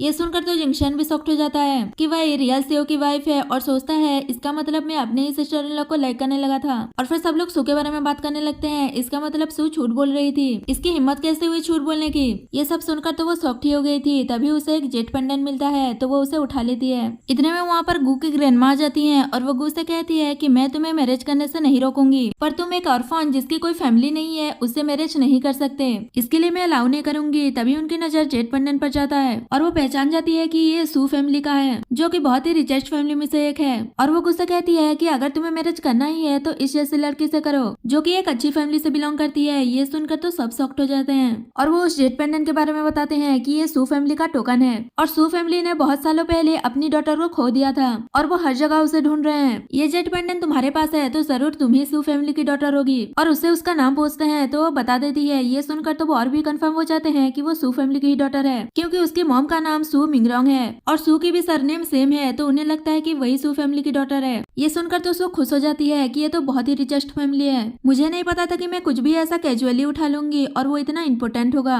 और वो भी उनसे झूठ बोलने लगती है कि आप सही कह रही हैं। तभी बाई कहती है कि तुम झूठ बोल रही हो, ये जेट पेंडेंट मेरा है। तभी सू कहती है तुम अच्छा स्टोरी बना लेती हो और कितना झूठ बोलोगी, ये मेरे पास बचपन से है। तो वो कहती है तुम झूठ बोल रही हो और ये जेट पेंडेंट मेरे डैड ने मरते वक्त मुझे दिया था। सू कहती है अगर ये जेट पेंडेंट तुम्हारा है तो इसका प्रूफ क्या है, क्या इसमें तुम्हारा नाम लिखा है। बाई उस पर गुस्सा कर रही थी तो ग्रैंडमा उसे धक्का दे देती है और कहती है तुम्हारी जैसी लो क्लास और फन हमारी गू फैमिली में घुसना इतना इजी नहीं है। और वो सबके सामने गू और बाई का एंगेजमेंट कैंसिल कर देती है। गू ने ऐसा करने से मना कर रहा था पर वो उसकी बात नहीं सुन रही थी। ये सुनकर सू खुश हो रही थी कि अगर इन दोनों का डिवोर्स हो गया तो मुझे एक चांस मिल जाएगा सीओ की वाइफ होने का। दूसरी साइड मिंगरोंग को देखते हैं जिसे अपनी डॉटर के बारे में पता चल गया था कि वो गू ग्रुप के ऑप्शन में है और वो उसे वापस लेने जाती है। वही ग्रैंडमा सू को गू फैमिली में डिनर के लिए इन्वाइट कर रही थी ताकि गू और उसका रिलेशनशिप कल्टीवेट हो सके और वो मान भी जाती है। पर गू कहता है अगर इसने गू हाउस में एक कदम भी रखा तो मैं गू फैमिली में कभी वापस नहीं जाऊंगा। ये सुनकर ग्रैंडमा उस पर गुस्सा कर रही थी कि तुम मेरी बातों को कैसे काट सकते हो। तभी बाई उन्हें संभाल रही थी पर वो उसे धक्का दे देती है तो गू उसे संभालता है और उसे लेकर वहाँ से जा रहा था। पर ग्रैंडमा उसे रोकती है और कहती है अगर आज तुम इस ऑर्फन के साथ यहाँ से गए तो मैं तुम्हें गू फैमिली से बाहर निकाल दूंगी। इतने में मिंगरोंग ये कहते हुए वहाँ जाती है किसने कहा कि बाई ऑर्फन है, वो मेरी बायोलॉजिकल डॉटर है। ये सुनकर तो सब लोग शॉक्ड हो जाते हैं और वो बाई के पास आकर बताती है कि मैं तुम्हारी मॉम हूँ। पर वो उसे पहचानने से मना कर देती है तो वो उसे एक डायरी देती है जिसमें बाई ने बचपन में अपनी मॉम को मदर्स डे पर जो भी कार्ड्स दिए थे वो सभी होते हैं। ये देखकर उसे पता चल जाता है कि वही उसकी मॉम है। तो वो इमोशनल होते हुए कहती है कि फाइनली मैंने तुम्हें ढूंढ लिया और वो उसे अपने साथ घर चलने के लिए कहती है। पर बाई गुस्सा करने लगती है कि आपने पहले मुझे अबंडन किया था, डैड ने डेथ से पहले आपको फोन किया था ताकि आप मुझसे मिलने आ सके, पर आपने फोन कट कर दिया और मुझे अबंडन कर दिया। इसके लिए मैं आपको कभी माफ नहीं करूंगी। तो माफी मांगते हुए कहती है कि मेरे पास और कोई रास्ता नहीं था। सू फैमिली मेरे और तुम्हारे डैड की मैरिज के लिए कभी अप्रूवल नहीं दिया और फिर बाद में तुम्हारे ग्रैंडमा ने मुझे अपने इलनेस का थ्रेडन देकर घर वापस बुलाया तो मजबूरन मुझे सू फैमिली में वापस जाना पड़ा। भले ही तुम मुझे माफ मत करना पर प्लीज मेरे साथ घर वापस चलो। तभी ग्रैंडमा कहती है कि शायद आपको कोई मिस्टेक हुआ है, बाई वो पर्सन नहीं है जिसे आप ढूंढ रही हैं और बताती है कि आपकी जेट पेंडेंट सू के पास है। तो वो उसे जेट पेंडेंट दिखाती है। ये देखकर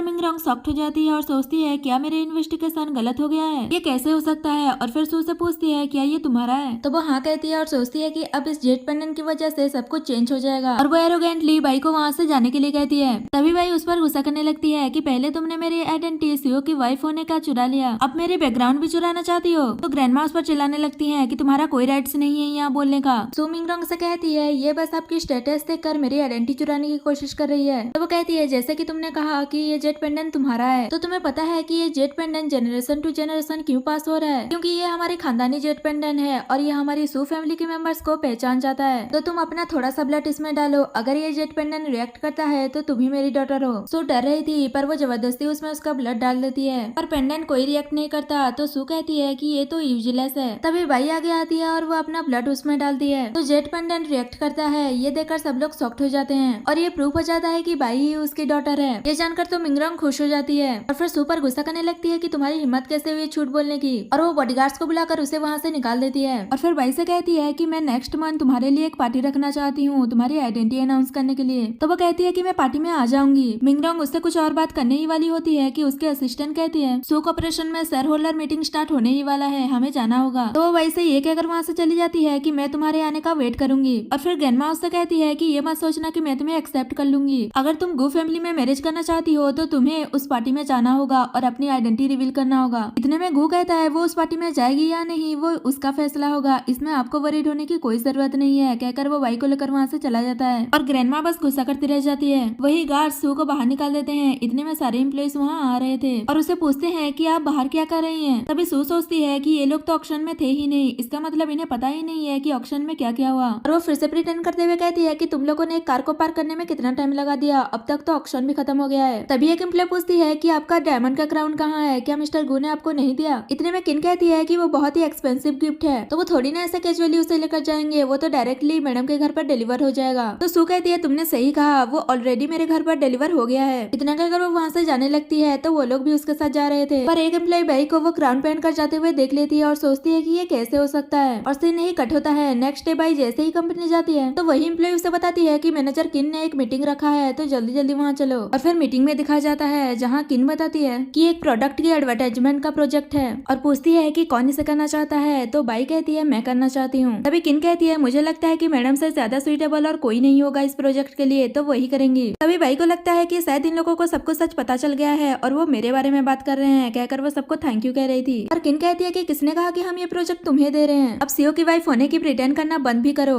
और कितना करोगी, तो भाई सच बताने ही वाली थी। पर तभी सू कहती है ऑक्शन में मिस्टर गू ने मुझे क्राउन दिया, तो क्या तुम जलिस हो रही हो। ये सुनकर वो समझ आती है कि वो अभी भी प्रिटेंड कर रही है और वो कहने लगती है कि ऑक्शन में तुम पब्लिकली एक्सपोज हो गई थी, फिर भी तुम प्रिटेंड कर रही हो। पर सू भी उस पर चिल्लाने लगती है। तभी वो अच्छी वाली एम्प्लॉय दोनों को शांत करने की कोशिश करती है और फिर बातों बातों में उन दोनों में बेट लग जाता है कि दोनों ही एक एक प्रोजेक्ट बनाएंगी और दोनों में से जो भी हारेगा उसे गू ग्रुप छोड़कर जाना पड़ेगा। इस पर दोनों ही एग्री होती हैं और फिर बाई कहती है कि मैं पहले ही बता रही हूँ कि इसके लिए मुझे एक बार अवार्ड भी मिल चुका है, तो बाद में मुझे मत बोलना कि मैंने तुम्हें वार्न नहीं किया था। पर कोई भी उसकी बात पर बिलीव नहीं करता और हंसकर उसकी मजाक उड़ा देते हैं और फिर वो वहाँ से चली जाती है। सू सोच रही थी कि एक बार मैं तुम्हें गू ग्रुप से बाहर निकाल दूं, उसके बाद मैं यहाँ सीओ की वाइफ होने का प्रिटेंड करते हुए रह सकती हूँ। उसके बाद रात में कंपनी से सब लोग चले गए थे, बस वो दोनों ही थे। बाई अपना काम कर रही थी तो सू झाँक कर देखने की कोशिश करती है। बाई देख लेती है और कहती है कि तुम ये क्या कर रही हो, तो वो कहने लगती है सब लोग चले गए हैं, तुम अभी तक क्यों नहीं गई। बाई कहती है इससे तुम्हारा कोई लेना देना नहीं है, अगर तुम्हें जाना है तो तुम जाओ। तो सू वहाँ से चली जाती है और फिर थोड़ी देर बाद बाई अपना काम खत्म करने के बाद वो भी चली जाती है। पर सू वापस आकर बाई का प्रोजेक्ट चुरा लेती है और उसके लैपटॉप से वो डिलीट कर देती है। नेक्स्ट डे जब बाई कंपनी आती है तो वो देखती है कि उसने जो स्क्रिप्ट बनाया था प्रोजेक्ट के लिए वो डिलीट हो गया है और फिर सबसे पूछती है कि किसने मेरा कंप्यूटर टच किया था। तभी सू कहती है ये तुम क्या कह रही हो, लास्ट नाइट तुम ही तो कंपनी से लास्ट गई थी।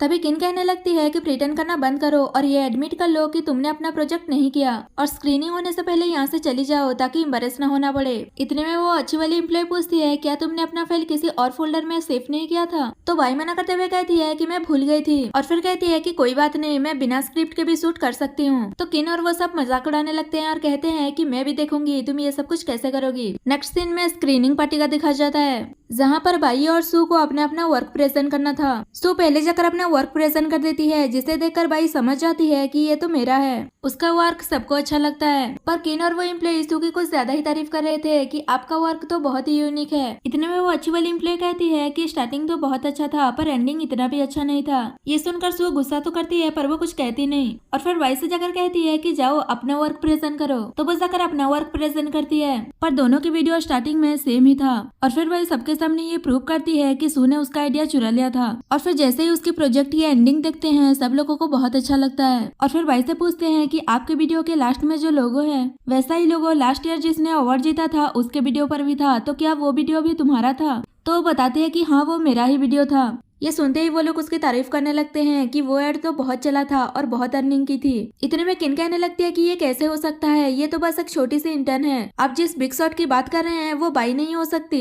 दूसरी एम्प्लॉय भी कहने लगती है कि हाँ वो बाई नहीं हो सकती, उस एडवर्टाइजिंग अवार्ड में हमारी मैडम ने भी एड प्रिपेयर किया था, तो हो सकता है कि वो यही हो। पर एक बिजनेसमैन उन्हें डांट कर चुप करा देता है और फिर बाई से कहने लगता है कि हम आपके साथ 10 ईयर के लिए कॉन्ट्रैक्ट साइन करना चाहते हैं। ये सुन के तो वो सब शॉक्ड हो जाते हैं और कहने लगते हैं कि ये इतनी भी कैपेबल नहीं है, ये हर सिचुएशन को हैंडल नहीं कर पाएगी। इतने में वो अच्छी वाली एम्प्लॉय कहती है पर बाई की वीडियो तो मैडम से बहुत ज्यादा बेटर है। तो सू उस पर चिल्लाने लगती है और फिर किन फिर से बाई की बुराई कर रही थी। इतने में गू वहाँ पर आ जाता है तो सू उसे देखकर अपना मुंह छुपाने लगती है और फिर वो सू का प्रोजेक्ट फिर से प्ले करने के लिए कहता है और देखने के बाद पूछता है कि ये किसका है। तो वो बताते हैं कि ये आपकी वाइफ का है, पर वो मना करते हुए कहता है कि ये मेरी वाइफ का नहीं हो सकता। तो किन कहती है कि आप ऐसा क्यों कह रहे हैं, मैडम ने इसे बनाने के लिए बहुत एफर्ट लगाया है, यहाँ तक कि कुछ दिन तक सोए भी नहीं है। और फिर वो शॉक्ड होकर पूछता है कि कौन सा मैडम, और फिर वो बताता है कि मेरी एक ही वाइफ है और वो बाई है। ये सब सुनकर तो वो सब शॉक्ड हो जाते हैं और सू पर चिल्लाने लगते हैं कि इसका मतलब तुमने हमसे झूठ बोला। तो वो भी कहने लगती है कि मैंने कब कहा था कि मैं सीईओ की वाइफ हूँ, तुम लोगों ने ही समझ लिया।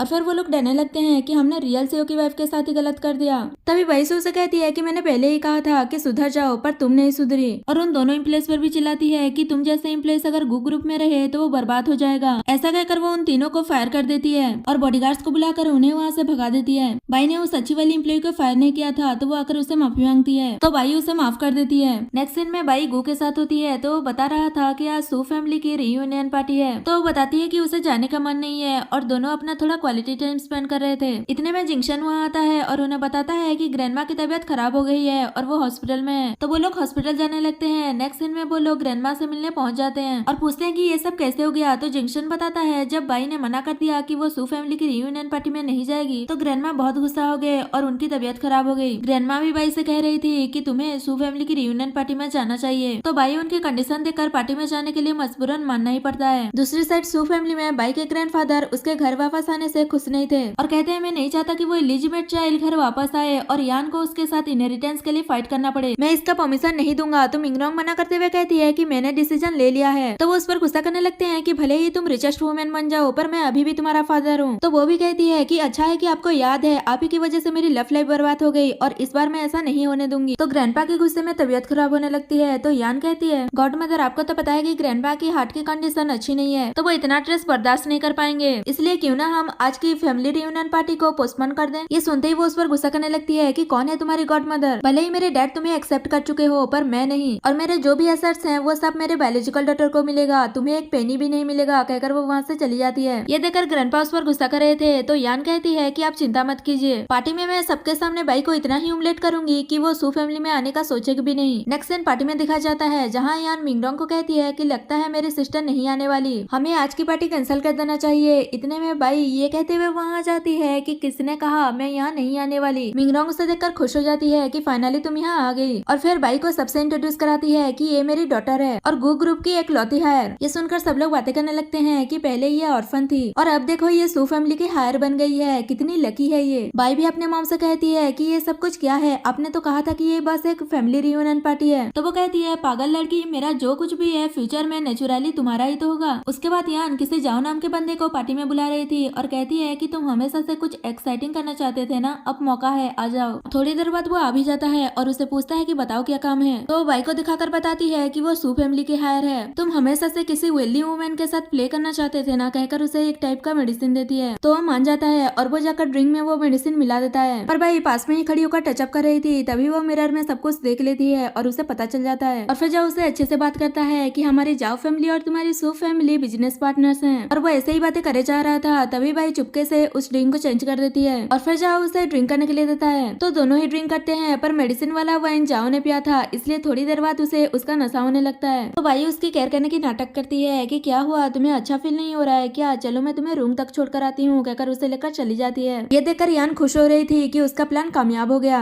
और फिर थोड़ी देर बाद मिंगरोंग सभी को पार्टी में आने के लिए थैंक यू कहती है और वो बाई को बुलाती है ताकि वो भी कुछ कह सके, पर वो वहाँ पर नहीं होती। अभी यान कहती है कि मैंने सिस्टर को किसी मैन के साथ रूम में जाते हुए देखा। ये सुनते ही वो घबरा जाती है और उसे ढूंढने के लिए जाती है। वो लोग जैसे ही उस रूम के बाहर पहुंचते हैं, वहाँ से आ रहे अजीब अजीब आवाज को सुनकर वो और भी घबरा जाती है और वो जल्दी से उस रूम का कार्ड मंगवाती है, पर डोर अनलॉक नहीं होता और यान भी बाई के बारे में भड़काने में लगी हुई थी। तो मिंगरोंग खुद ही दरवाजा तोड़कर अंदर चली जाती है, पर अंदर तो बस चाओ था, बाई नहीं थी। ये देखकर यान शॉक्ड हो जाती है कि अगर बाई यहाँ नहीं है तो कहाँ गई। इतने में बाई गू के साथ बाहर से आती है और पूछती है क्या तुम मुझे ढूंढ रही हो। उसे देखकर यान शॉक्ड हो जाती है कि तुम यहाँ कैसे। तो वो बताती है कि उसने कुछ ज्यादा ही ड्रिंक कर लिया था, इसलिए वो थोड़ी देर के लिए फ्रेश एयर लेने के लिए बाहर गई थी। और फिर मिंगरोंग से पूछती है कि तुम सडनली पार्टी से चली क्यों गई थी। अभी मिंगरोंग रिलैक्स होती है और सभी से कहती है कि हमें गलत इन्फॉर्मेशन मिला था, तो हमें पार्टी में वापस जाना चाहिए। इतने में वो नशे में यान को कहने लगता है कि तुम मत जाओ, और उसकी बातों से मिंगरोंग को समझ आ जाता है कि यान ने बाई को ड्रग देने की कोशिश की थी और उस पर गुस्सा करती है। तो गू बाई से पूछता है क्या उसने तुम्हें ड्रग दिया है। तो बताती है कि उसने ट्राई तो किया था पर मैंने सब हैंडल कर लिया, और बताती है कि उसने किस तरह से ड्रिंक को चेंज कर दिया था और ड्रंक जाओ को कमरे में लाकर छोड़ दिया। उसके बाद उसने गो को फोन करके बुला लिया था। ये सब सुनने के बाद यान कहने लगती है कि मैंने ऐसा कुछ नहीं किया, मैं अपनी ही सिस्टर के साथ ऐसा कैसे कर सकती हूँ। जाओ तो नशे की हालत में उसकी सारी पोल खोल रहा था कि आप रिटर्न क्यों कर रही हो, तुम ही तो ये चाहती थी। ये जाने के बाद तो मिंगरोंग उस पर बहुत गुस्सा कर रही थी और उसे वहाँ से निकाल रही थी। इतने में ग्रैंडपा वहाँ आते हैं और वो यान की साइड लेते हुए कहते हैं कि किसकी हिम्मत हुई इसे बाहर निकालने की, अगर तुम्हें उसे बाहर निकालना है तो पहले मुझे बाहर निकालना होगा। ये मत भूलो कि मैंने यान को अपनी ग्रैंड डॉटर अडॉप्ट किया है, वो ओल्ड एज में मेरी केयर करेगी, तुम उसे कैसे बाहर निकाल सकती हो। तो वो हंसते हुए कहती है कि आपको क्या लगता है कि आपके ओल्ड एज में ये आपकी केयर करेगी? ये वो सू फैमिली का पैसा देकर आपके पास आई है और कुछ नहीं। और वो फिर भी कह रहे थे कि तुम इसे बाहर नहीं निकाल सकती। मिंगरॉन्ग कहती है तो ठीक है, अगर ये नहीं जाएगी तो मैं बाइक को लेकर चली जाऊंगी। वो कहते हैं अगर तुम्हें जाना है तो जाओ, पर सू कॉर्पोरेशन के सारे शेयर्स हैंडओवर करके जाओ, मैं ये सब यान को देना चाहता हूँ। ये सुनकर यान एक्टिंग करने लगती है कि मैं ये सब कुछ कैसे ले सकती हूँ। और फिर जैसे ही ग्रैंडपा दोबारा कहते हैं तो वो जल्दी से मान जाती है। मिंगरॉन्ग कहती है अगर आप यही चाहते हैं कि मैं सारे शेयर्स हैंडओवर कर दूं तो ठीक है, अभी मेरे पास 98% शेयर्स हैं, तो मार्केट प्राइस के हिसाब से और आपको डिस्काउंट देकर भी 100 बिलियन होता है, तो इतना दे दीजिए। वो कहते हैं कि तुम मुझे अपनी फादर मानती भी हो या नहीं। मिंगरॉन्ग कहती है पहले आपने मुझे डॉटर की तरह ट्रीट नहीं किया और बाई को एक्सेप्ट नहीं कर रहे, तो आप मुझे ब्लेम कैसे कर सकते हैं, कहकर वो बाई को लेकर वहाँ से चली जाती है। नेक्स्ट सीन में वो बाई को समझा रही थी कि तुम ग्रैंडपा की बात को दिल पर मत लेना, पर मैं जो कुछ भी कह रही थी वो सब सीरियस था। मैं सच में चाहती हूँ कि तुम सू कॉर्पोरेशन को टेक ओवर कर लो। तो मना करते हुए कहता है कि अभी मेरा ऐसा कुछ प्लान नहीं है। इतने में गू कहता है तुम हमेशा से आर्ट इंडस्ट्री में काम करना चाहती थी ना, तो मैंने सुना कि सू कॉर्पोरेशन में आर्ट रिलेटेड वर्क होते हैं, तो तुम्हारे लिए एक अच्छा अपॉर्चुनिटी होगा। ये सुनकर भाई मान जाती है, पर वो ये कंडीशन रखती है कि पहले वो इंटर्न के तौर पर जाएगी। तो मिंगरॉन्ग उसकी बात मान जाती है और कहती है कि मैं सारा अरेंजमेंट कर दूंगी। दूसरी साइड जिंगसन ग्रैंडमा को कह रहा था क्या उन दोनों को ऐसे फोर्स करना सही रहेगा, तो वो कहती है मैं तुम्हारे ब्रदर के अच्छे के लिए तो ये सब कुछ कर रही हूँ, और मन में सोचती है कि सू ग्रुप के हेल्प से हमारा गू ग्रुप बहुत आगे जाएगा। इतने में गू और बाई भी वहाँ जाते हैं, तो ग्रैंडमा बाई से बहुत अच्छे से बात करने लगती है और कहती है तुम बहुत टायर्ड हो गई होगी, मैं तुम्हारे लिए टी बना दूंगी। तभी गू कहता है आपकी तो तबीयत खराब थी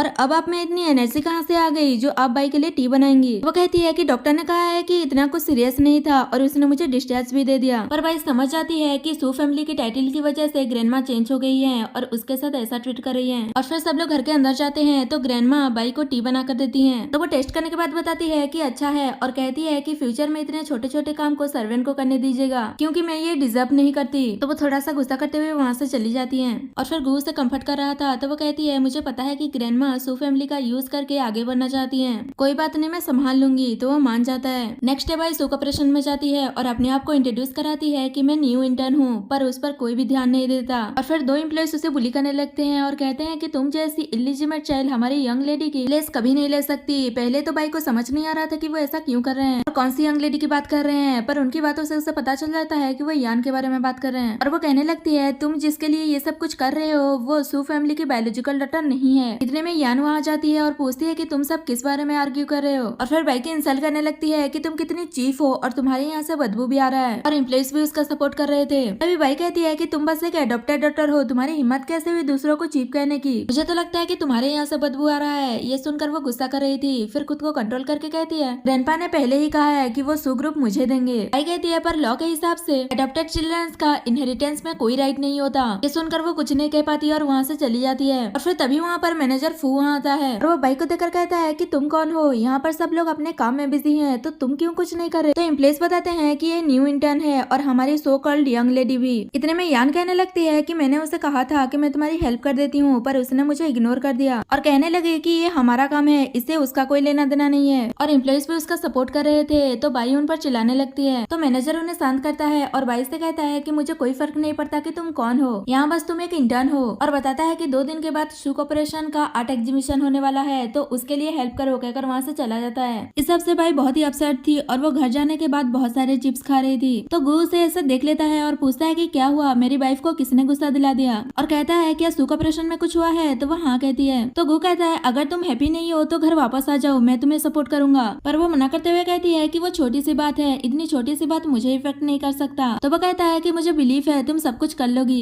नेक्स्ट डे जैसे ही वह कंपनी जाती है तो मैनेजर उसे कुछ पेंटिंग्स के बुक्स देता है और उसे मेमोराइज करने के लिए कहता है। तो वो मान जाती है और अपना काम अच्छे से करने लगती है। ये देखकर मैनेजर भी उसे अप्रिशिएट करता है। थोड़ी देर बाद मैनेजर वापस आकर भाई से कहता है ये सारी पेंटिंग कल के एग्जीबिशन में लगने वाले हैं, तो यहाँ पर किसी को रुक कर आज ड्यूटी करना होगा, तो क्या तुम कर लोगी। तो वो मान जाती है कि मैं कर लूंगी। ये सब सुनकर यान और उसकी चमचियां बाई को सुख रूप से बाहर निकालने के लिए और उसे फ्रेम करने के लिए प्लानिंग करने लगते हैं। और फिर मैनेजर सभी से कहता है कि जब तुम जाओगे तो विंडो और डोर्स क्लोज करके जाना, क्योंकि मैं नहीं चाहता कि पेंटिंग्स में कुछ भी इशू हो। मैनेजर के जाने के बाद सब लोग बाई से कहने लगते हैं यहाँ पर हर तरफ कैमरा लगा हुआ है, हमारे पीठ पीछे कुछ भी गड़बड़ करने की कोशिश मत करना, कहीं तुम्हें एग्जीबिशन के लिए कुछ काम नहीं मिला इसलिए जलीस होकर तुम कुछ गड़बड़ ना कर दो। पर वो कहने लगती है क्या तुम लोग यहाँ से जाओगे, मुझे सब कुछ लॉक करना है। तो वो सब वहाँ से चले जाते हैं। बाहर आने के बाद यान कहती है मैंने जो कहा था वो याद तो है ना, कल आते वक्त थिंक लेकर आना। और यहाँ से कट होता है। नेक्स्ट डे जैसे ही वो लोग कंपनी आते हैं तो बाई सो रही थी, तो उसे उठाकर कहते हैं कि तुम्हें मैनेजर बुला रहे हैं, अगर थोड़ा सा भी लेट हुआ तो वो तुम पर बहुत गुस्सा करेंगे। तभी भाई अपना फोन देखती है जो कि बंद हो गया था, तो उसे खुद मैनेजर के ऑफिस जाना पड़ता है। वहाँ जाने के बाद वो मैनेजर को आवाज दे रही थी कि क्या आपने मुझे बुलाया है, पर अंदर कोई नहीं होता। तभी उसे समझ आता है कि उन लोगों ने उसे ट्रिक किया है। दूसरी साइड यान और उसकी चमचियां पेंटिंग्स को खराब कर चुकी होती हैं। भाई जैसे ही वहाँ पहुँचती है तो मैनेजर भी वहाँ आ गया था, और ये देखकर वो भाई को बहुत डांटने लगता है कि ये है तुम्हारा हार्ड वर्क, ऐसा किया है तुमने अपना काम। तो वो बताने की कोशिश करती है कि इन लोगों ने किया है, पर यान एक्टिंग करने लगती है कि मुझे ये पेंटिंग बनाने में 3 महीने लग गया और अब ये बर्बाद भी हो गया। तभी भाई कहती है कि चलो चलकर कैमरा चेक कर लेते हैं तो सब कुछ पता चल जाएगा,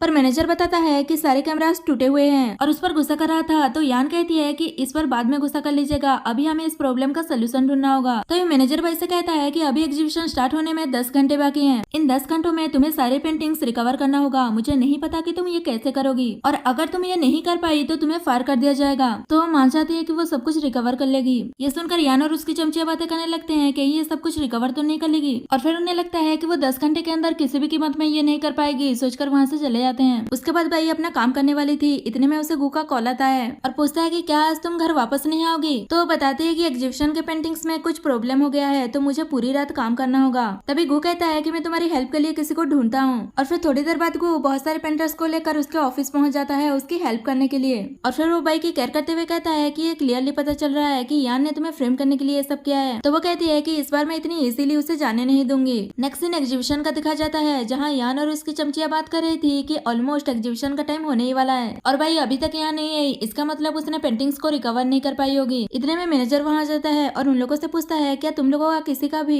भाई से कोई कांटेक्ट हुआ है, उसका फोन ऑफ आ रहा है और पता नहीं वो अभी तक क्यों नहीं आई। तो वो लोग कहने लगते हैं कि हो सकता है कि उसने वो पेंटिंग्स रिकवर नहीं कर पाई होगी, इसलिए वो कहीं भाग गई होगी। तो वो परेशान हो जाता है और उसे कांटेक्ट करने लगता है। उसके बाद यान सभी को बताने लगती है कि हमारी न्यू इंटेंट की वजह से एग्जीबिशन के सारे पेंटिंग्स डिस्ट्रॉय हो गए हैं, तो हम एग्जीबिशन को आगे कंटिन्यू नहीं कर पाएंगे कहकर वो कैंसिल करने वाली थी। पर इतने में बाई वहाँ जाती है और कहती है कि किसने कहा कि सारे पेंटिंग्स डिस्ट्रॉय हो गए हैं, और वो सारे पेंटिंग्स को लाकर रखवा देती है, और फिर सभी से कहती है कि 5 मिनट के बाद एग्जीबिशन स्टार्ट हो जाएगा। ये देखकर यान शॉक्ड हो गई थी और उसे पूछती है कि इतने कम टाइम में इतने सारे पेंटिंग्स को रिकवर करना इम्पॉसिबल है, बताओ तुमने ये कैसे किया। बाई कहती है जैसे कि तुमने मुझे फ्रेम करने के लिए सीक्रेटली पेंटिंग्स में इंक गिरा दिया था, मैंने तो बस उसे क्लीन किया है। तो वो सोचने लगती है कि भले ही तुमने पेंटिंग्स को क्लीन कर लिया होगा, पर इतने कम टाइम में पेंटिंग की डिटेलिंग नहीं ला पाई होगी, सोचकर खुश हो रही थी। पर जैसे ही पेंटिंग एग्जीबिशन में लगते हैं तो यान ये देखकर शॉक्ड हो जाती है कि वो पूरी तरह से रिकवर हो गए थे। और फिर जैसे ही एग्जीबिशन खत्म होता है तो सारे लोग खुश थे, और मैनेजर भी बाई की तारीफ करता है कि तुमने इस बार बहुत अच्छे से काम किया है, और मैं एचआर से तुम्हारे लिए बात करूंगा कि वो तुम्हें प्रमोशन दे दें। ये सुनकर तो वो खुश हो जाती है, और यान ये सब कुछ देखकर गुस्सा कर रही थी, और वो घर जाने के बाद भी गुस्सा कर रही थी। तो ग्रैंडपा उसे ऐसे देख लेते हैं और पूछते हैं कि तुम्हें किसने गुस्सा दिला दिया। तो वो कहने लगती है कि बाई ने मुझे बुली किया। ये सुनकर ग्रैंडपा भी बाई पर गुस्सा करने लगते हैं कि उसकी हिम्मत कैसे हुई तुम्हें बुली करने की, मैं कल ही एचआर मैनेजर से बात करके उसे फायर कर देने के लिए कहूंगा। दूसरी साइड बाई एग्जीबिशन के बाद गो के पास आती है और उसे थैंक यू कह रही थी, और बताती है कि मैनेजर ने मेरी तारीफ भी की और बहुत जल्द मेरी प्रमोशन भी हो जाएगा। ये सुनकर तो गो भी खुश हो जाता है, और फिर दोनों घर जाते हैं। नेक्स्ट डे बाई जैसे ही कंपनी आकर अपना काम कर रही थी तभी वहाँ एचआर मैनेजर आ जाती है और उसे एक एग्रीमेंट पर साइन करने के लिए कहती है। बाई मान जाती है क्योंकि उसे लग रहा था कि शायद वो परमानेंट एम्प्लॉय हो गई है, और सोचती है कि मैनेजर ने कहा था कि इसके लिए तो 2 दिन लगेंगे, पर इतनी जल्दी हो गया। पर तभी उसे एचआर से पता चलता है कि ये रेजिग्नेशन लेटर है और उसे कंपनी से फायर किया जा रहा है। ये सुनकर वो साइन करने से मना करती है और कहती है कि आप लोग मुझे फायर क्यों कर रहे हो, ना तो मैंने कोई गलती की है और ना ही मेरी वजह से कुछ प्रॉब्लम हुआ है, तो मुझे फायर क्यों कर रहे हो। तभी यान कहती है कि तुमने एग्जीबिशन की पेंटिंग्स को प्रोटेक्ट नहीं कर पाई थी और वो डिस्ट्रॉय हो गया था। तो बाई कहती है वो साफ साफ पता चल रहा था कि तुमने मुझे फ्रेम करने के लिए वो सब किया था, और वैसे भी मैंने उसका सोल्यूशन ढूंढ लिया था और एग्जीबिशन में उसके लिए कोई प्रॉब्लम नहीं हुआ। तभी चमचिया कहने लगती है कि तुम यंग लेडी को कैसे ब्लेम कर सकती हो, भला हम अपनी ही पेंटिंग्स को क्यों डिस्ट्रॉय करेंगे। ऐसे लोग जो कि गलती करने के बाद एडमिट भी नहीं करते, उन लोगों को सुख ऑपरेशन में नहीं रहना चाहिए। एचआर उन सबको चुप कराती है और बाई से कहती है कि तुम्हें इस एग्रीमेंट पर साइन करना होगा, चाहे तुम्हारी मर्जी हो या ना हो। वही मिंगरोंग भी बाई से मिलने आ रही थी। बाई कहती है ठीक है तुम मुझे फायर कर सकती हो, पर मुझे प्रॉपर रीजन चाहिए कि तुम मुझे क्यों फायर कर रही हो। तो वो कहती है तुम्हें क्या लगता है तुम जैसे एक मामूली से इंटर्न को फायर करने के लिए मुझे कोई रीजन चाहिए, तुम एक इलिजिमेट चाइल्ड हो, तुम्हारी हिम्मत कैसे हुई यंग लेडी का नाम लेकर कंपनी में ट्रबल क्रिएट करने की। इतने में मिंगरोंग वहाँ जाती है और पूछती है कि क्या कहा तुमने। उसे देखकर सब लोग डरने लगते हैं और वो कहती है कि मेरा कहने का मतलब ये नहीं था। मिंगरोंग कहती है मुझे लगता है कि वो तुम हो जो कंपनी में ट्रबल क्रिएट कर रही हो, कहकर वो मैनेजर को कॉल करती है और बताती है कि तुम्हारे डिपार्टमेंट की एचआर बोल रही है कि उसे किसी इंटर्न को फायर करने के लिए कोई रीजन नहीं चाहिए। तो वो कहता है कि शायद आपको कोई मिसअंडरस्टैंडिंग हुई है, मैं अभी वहाँ आता हूँ। पर वो वो उसे फायर कर देने के लिए कहती है और यहाँ से कहती है अगर मैंने दोबारा देखा कि तुम बाई को फूली कर रही हो तो मैं तुम्हें भी फायर कर दूंगी, कहकर वो बाई को लेकर वहाँ से चली जाती है। उसके बाद दोनों खाना खा रहे थे तो ग्रैंडपा उस पर गुस्सा करते हुए आ रहे थे कि एचआर मैनेजर मेरी पर्सन थी, तुम उसे कैसे फायर कर सकती हो। तो वो कहती है कि अब आप ओल्ड हो गए हैं, मैं कंपनी संभाल लूंगी, अब आपको रिटायरमेंट ले लेना चाहिए। ऐसा कहकर वो किसी को बुलाकर उन्हें नर्सरी होम भेज देती है। इससे यान बहुत ही गुस्सा हो गई थी और वो सोचती है कि अब मुझे ही कुछ करना होगा। उसके बाद वो सू से मिलने चली जाती है जो कि एक होटल में वेटर का काम कर रही थी। पहले तो वो उसे भड़काती है कि बाई की वजह से तुम्हारा सब कुछ चला गया, अगर तुमने बाई को बर्बाद कर दिया तो मैं तुम्हें बहुत सारे पैसे दूंगी और शू ऑपरेशन में एक जॉब भी दिलवाऊंगी। ये सब सुनने के बाद भी वो पहले मना कर रही थी पर बाद में उसके कहने पर मान जाती है और पूछती है कि बताओ क्या करना है। उसके बाद वो बाई के पास जाकर उससे माफी मांगने की एक्टिंग करने लगती है कि प्लीज मुझसे गलती हो गई, मुझे माफ कर दो, और बताती है कि गू ग्रुप ने मुझे बैन कर दिया है, उसके बाद कोई कंपनी मुझे हायर नहीं कर रहा, इसलिए मुझे एक रेस्टोरेंट में वेट्रेस का काम करना पड़ रहा है। तो वो उससे पहले खड़े होने के लिए कहती है पर वो कहती है कि जब तक तुम मुझे माफ नहीं करोगी मैं ऐसे ही रहूंगी। बाई कहती है ठीक है मैंने तुम्हें माफ कर दिया, अभी मैं गू ग्रुप में काम नहीं कर रही, जब मैं वापस आऊंगी तो गू से बात करूंगी कि वो तुम पर से बैन हटा दे। ऐसा कहकर वो वहाँ से चली जाती है और सू स्माइल करने लगती है।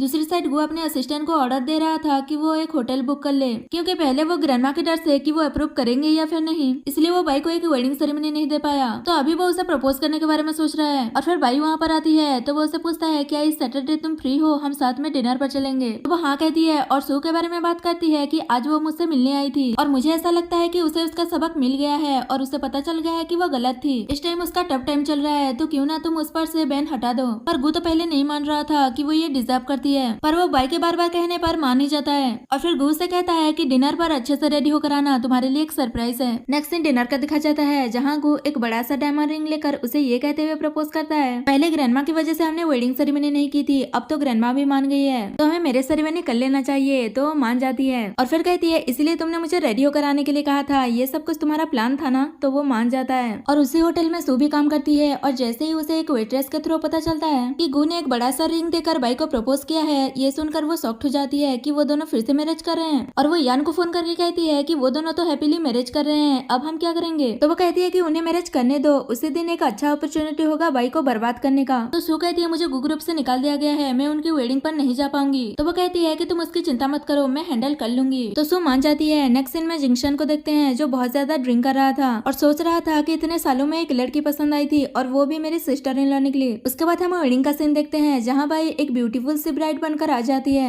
उसके बाद दोनों की वेडिंग सेरेमनी होती है और दोनों रिंग एक्सचेंज करते हैं, इतने में सू वहाँ आ जाती है और बाई पर गुस्सा करते हुए कि तुम्हारी वजह से मेरा सब कुछ खत्म हो गया कहकर वो एसिड से उस पर अटैक करने वाली थी, पर जिंक्शन उसे रोक देता है और फिर गू पूछता है कि तुम अंदर कैसे आई, पर वो तो उन पर गुस्सा करे जा रही थी। तभी बाई उसकी इन्विटेशन कार्ड देखकर समझ आती है कि यार नहीं ये सब कुछ किया है और फिर वो लोग पुलिस को बुलाकर उसे अरेस्ट करवा देते हैं। तो वो कह रही थी कि मुझे अरेस्ट करवाने का कोई फायदा नहीं है, मिस सू मेरी हेल्प करेगी और वो थोड़ी देर बाद मुझे छुड़वा लेगी। तभी जिंक्शन की तबीयत खराब होने लगती है क्योंकि वो एसिड थोड़ा उसके पैर में गिर गया था, तो सब लोग वरीड होने लगते हैं। वहीं पुलिस वाले सू से पूछ रहे थे कि तुम्हें ये सब कुछ करने के लिए किसने कहा और किसने तुम्हें एसिड दिया। तो वो कहती है कि बताने का भी कोई फायदा नहीं है और बताती है कि इस शहर के सबसे रिचेस्ट फैमिली की एडॉप्टेड डॉटर में सू ने ये सब करवाया है, क्या तुम जैसे मामूली से पुलिस वाले सू फैमिली के अगेंस्ट जा पाओगे। ये सब सुनने के बाद वो यान को कांटेक्ट करने के बाद बताते हैं कि उसने तो तुम्हें पहचानने से भी मना कर दिया और कहा कि उसने ऐसा कुछ भी करने के लिए नहीं कहा था। ये सुनने के बाद वो बहुत ही गुस्सा करने लगती है कि उसने बस मेरा यूज किया, पर कोई बात नहीं, अगर हम मरेंगे तो साथ में मरेंगे कहकर वो पुलिस वालों को बता देती है कि मेरे पास उसके खिलाफ एविडेंस है। वही यान सोच रही थी कि अब सू पकड़ी गई तो एक्सपेक्ट कर रही है कि मैं उसे प्रोटेक्ट करूं। बाई लकी है जो इस बार वो बच गई, पर नेक्स्ट टाइम मैं अच्छे से बंदे को ढूंढूंगी। इतने में पुलिस वाले वहाँ जाते हैं उसे अरेस्ट करने के लिए। तो वो पूछती है क्या मेरे खिलाफ कोई एविडेंस है, तो वो एविडेंस दिखा देते हैं। असल में यान जब सू से मिलने गई थी तो सू ने उनकी कन्वर्सेशन रिकॉर्ड कर लिया था जिसमें साफ साफ पता चल रहा था कि यान ने ये सब कुछ करने के लिए कहा था और फिर पुलिस वाले उसे अरेस्ट करके ले जाते हैं। दूसरी साइड हॉस्पिटल में दिखाया जाता है जहाँ जिंक्शन को होश आ गया था, तो बाई उसे थैंक यू कह रही थी उसकी जान बचाने के लिए और माफी भी मांगती है क्योंकि उसने पहले से ही अपनी आइडेंटिटी उसे नहीं बताई थी। तो वो माफ कर देता है और कहता है कि अब तो हम फैमिली हैं और गू से कहता है कि मैं गू ग्रुप में इंटर्न की तरह काम करना चाहता हूँ, तो वो भी मान जाता है। इतने में मिंगरोंग परेशान होते हुए आ जाती है क्योंकि उसे लग रहा था कि बाई को चोट लगी है, पर बाई बताती है कि जिंक्शन ने उसकी जान बचाई थी